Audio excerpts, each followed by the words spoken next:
Սաղմոս 75-րդ Աստված դատավորը Ասափի սաղմոս Գոհություն ենք մատուցում քեզ, ով Աստված, գոհություն, և քո անունը մոտ է, պատմում են քո հրաշքները։ Երբ պատշաճ ժամանակ ունենամ, ես պիտի ուղիղ դատեմ։ Երկիրը և նրա բոլոր բնակիչները մաշվեցին, ես պիտի հաստատեմ նրա սյուները։ Ասեցի հիմարներին. հիմարություն մի արեք, և ամբարիշտներին եղջյուր մի բարձրացրեք։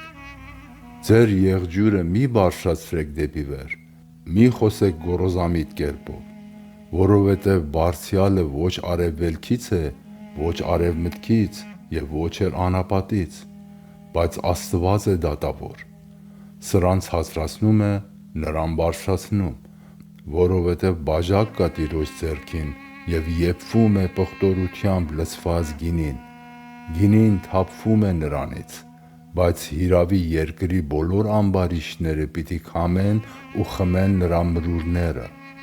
Բայց ես հավիտյան պիտի պատմեմ, սաղմոս պիտի ասեմ Հակոբի Աստծուն։ Ես պիտի փշրեմ ամբարիշտների բոլոր եղջյուրները, արդարների եղջյուրները պիտի բարձրանան։